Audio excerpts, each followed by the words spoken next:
Finally, I have found an indicator that does much more than simply draw another trend channel on your chart.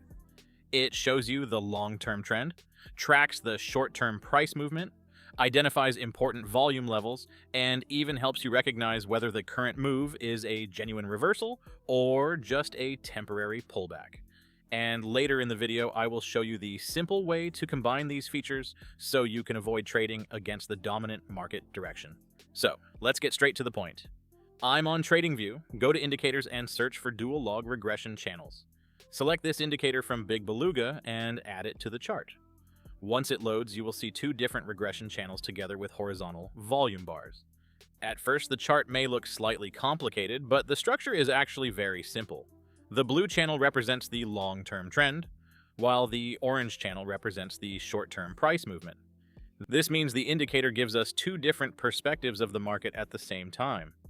For example, on this chart, the blue channel is pointing downward, which tells us that the broader market trend is bearish. However, the orange channel is currently moving upward. This does not automatically mean that the market has entered a new uptrend. It only tells us that price is advancing from a short-term perspective. Since the larger channel is still bearish, this short-term upward movement is more likely to be a pullback inside the broader downtrend.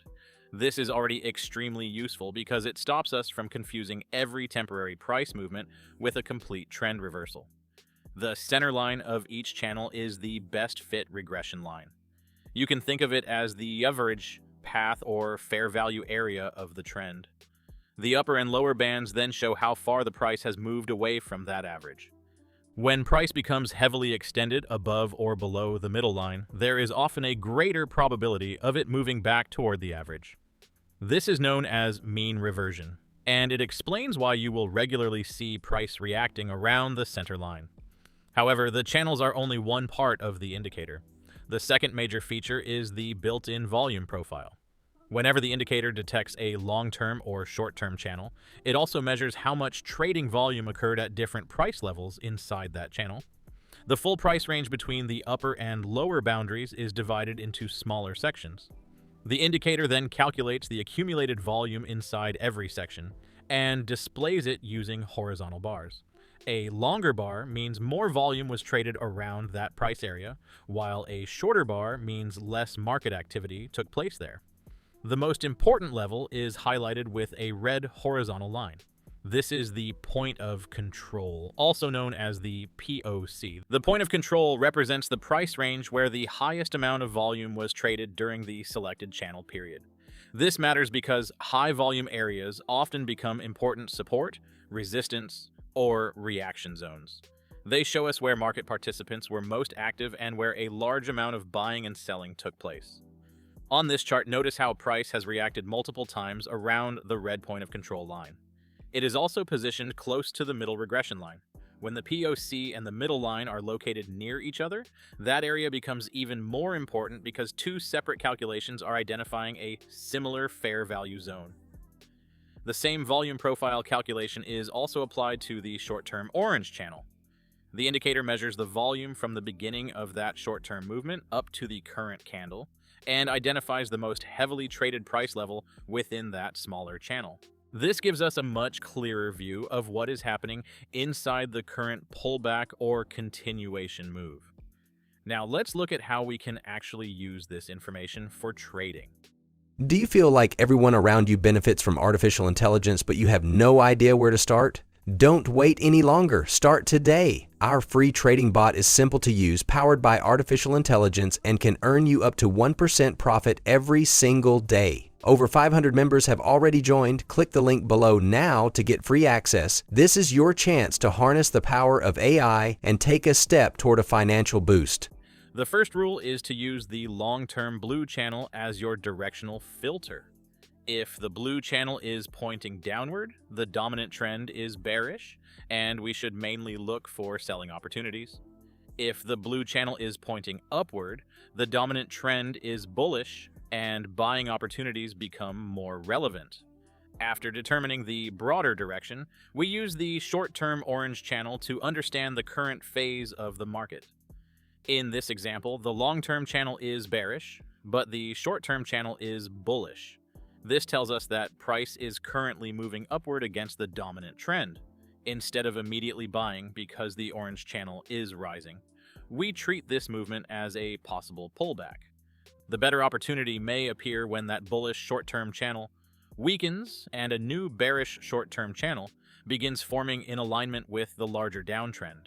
This allows us to trade with the dominant market direction rather than chasing every temporary move.